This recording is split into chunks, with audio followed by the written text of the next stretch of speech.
जय शिवराय मंडळी, मी सोना. तर आज चाललोय आपण किल्ले वासोटा. बसमध्ये संजित दादांनी थोडं गाईडलाईन सांगितल्या ट्रेक संदर्भात. आणि त्यानंतर रात्री आम्ही थोडं जेवायला थांबलो, बस थांबली. त्यानंतर सकाळी बामणोली गाव आहे, जे की वासोट्याजवळ बेस कॅम्प आहे. तिथे आम्ही थांबलो होतो. तिथे टेंट वगैरे लावले होते. थंडी खूपच असल्यामुळे शेकोटी पण पेटवली होती. आणि शेकोटी पेटवली आणि एवढे सगळे फ्रेंड्स, मग काय आमची गप्पा गोष्टी रंगल्या. काय परत मामा सुंदर आहे नाहीतर देवा देवा गावाकडची माती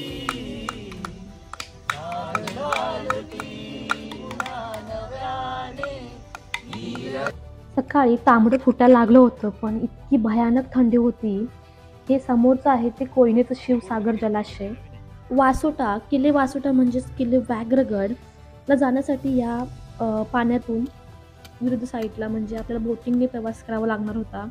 त्यासाठी आम्ही सकाळीच लवकर पहाटे उठलो होतो आणि सगळे टेंट वगैरे घड्या घालून आम्ही नाश्ता करायला गेलो. नाश्ता करून आम्हाला सगळ्यांचं इंट्रोडक्शन झालं स्टार्टिंगला आणि सगळ्यांना एकमेकांना आपली नाव वगैरे कुठून आलं वगैरे सांगितलं. त्यानंतर सगळे गाईडलाईन्स वगैरे आपल्याला सांगितल्या गेल्या. त्यानंतर आपली बोट आली.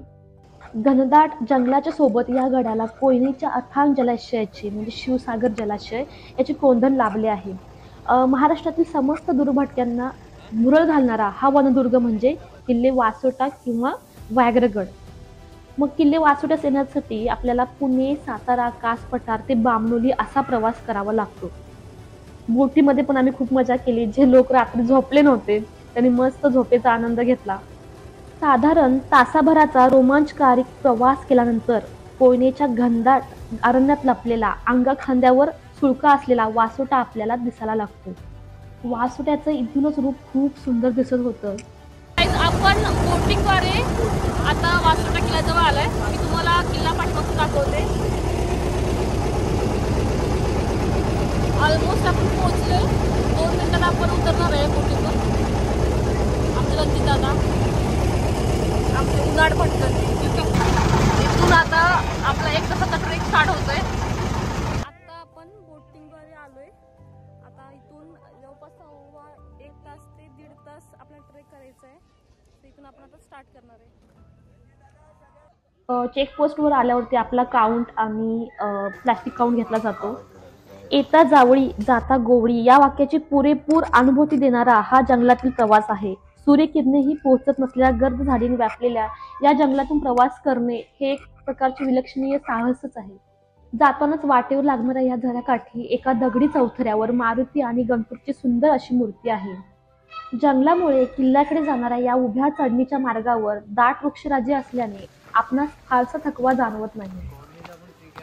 ट्रेक पण मध्यम आहे, जास्त सोपा पण नाही आणि जास्त अवघडही नाही. थोडासा चढ असल्यामुळे धाप पण लागू शकते, त्यामुळे पाणी तुम्ही ठेवा सोबत. वासोटा किल्ला कोल्हापूरचा शिलाहार राजा भोज दुसरा यांनी बांधला असे म्हणतात. शके 1660 मध्ये जावळीचे खोरे जिंकल्यावर व अफजलखानाला मारल्यानंतर शिवरायांच्या ताब्यात हा गड आला. उजव्या साईडला नागेश्वर सुळक्याला जाणारी वाट आहे. ती न घेता आपल्याला वासोट्यावरती किल्ल्यावरती जायचं आहे. तसा स्ट्रेट आपण रोड पकडावा. आणि गडावरती चढताना म्हणजे काही लोक असतात ना की गडावरती येण्यासाठी किंवा असं म्हणतात की माझे पाय दुखतात किंवा मला चालता येत नाही, त्यांच्यासाठी हे अप्रतिम उदाहरण. हे दादा आहेत प्रमोद पावडे म्हणून. त्यांचा एक पाय नाही आहे, ते अपंग आहेत. तरीसुद्धा त्यांनी जिद्दीने आमच्या पुढे होते ते किल्ला चढताना. त्यांनी पूर्ण किल्ल्यावरती चढ केला. आम्ही त्यांच्यासोबतच होतो, तुम्ही पाहू शकता. त्यांना एवढा त्रास झाला चढताना, पण त्यांच्यामध्ये ना एक मी पाहिलं म्हणजे त्यांच्यामध्ये गड चढायची एक ऊर्जा वेगळीच होती आणि ती प्रेरणा प्रत्येकाने घेतली पाहिजे त्यांच्याकडून. 10 वेळा बसलेले लोक तरी प्रत्येक स्टॉपला बसून 1 तास 22 मिनिटात तुला 1 तास जागेवर पण बसलेली नाही. सरळ नीट पण तेवढाच टाइम लागला तुला. छोट्या डॉन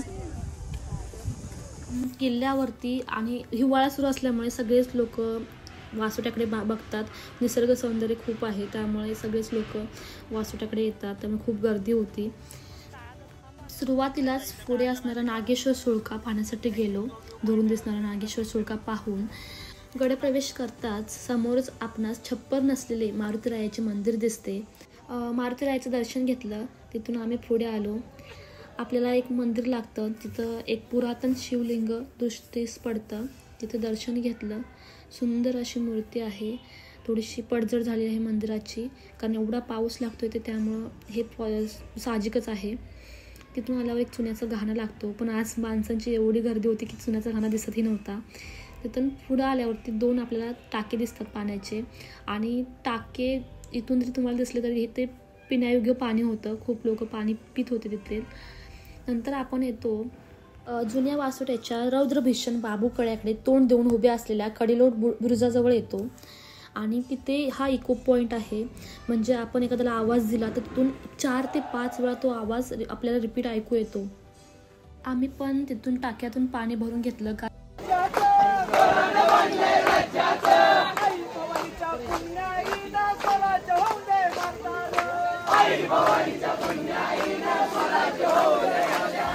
नमस्कार मित्रांनो, जय शिवराय.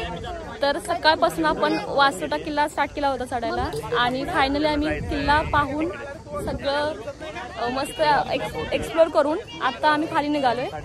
माझ्या पाठीमागं कोयना डॅमचं पाणी आम्ही तिथून स्टार्ट केलं होतं, तिथून ते पाण्याचं एंड आहे तिथून, आणि आता आपण खाली चाललोय. आम्ही थोडी विश्रांती घ्यायला थांबलोय. सलमान खान स्टाईल चष्मा लावलेला आता उतरला आहे. प्रतीक खेपडे, सॉरी आता झऱ्याच्या पाण्यासाठी जे दिवसभर थकवा इथं आल्यावर पूर्ण मिटली. पाणी खूप थंड आहे. सगळ्यांनी हातपाय धुवून घेतले.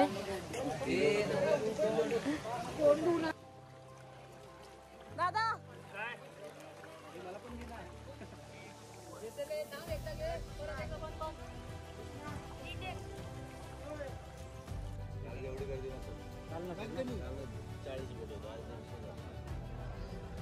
खाली आल्यावर प्रत्येकाचा प्लॅस्टिक काउंट, जो आपण वरती बॉटल्स नेल्या होत्या, सगळं मेजरमेंट होतं, आणि आपण किती लोक गेलो होतो ते पण मेजर होतात. त्यानंतर आम्ही रिटर्न निघालो. त्याच बोटीने आपण रिटर्न येतो.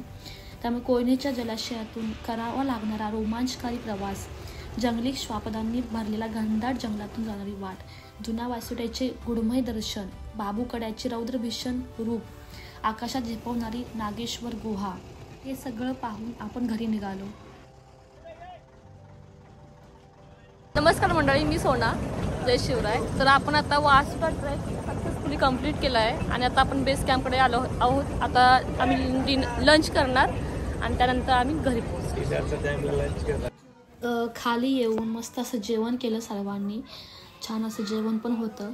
तर व्हिडिओ आवडला असल्यास नक्की लाईक करा, कॉमेंट करा, शेअर करा, आणि चॅनलवर नवीन असाल तर सबस्क्राईब करा.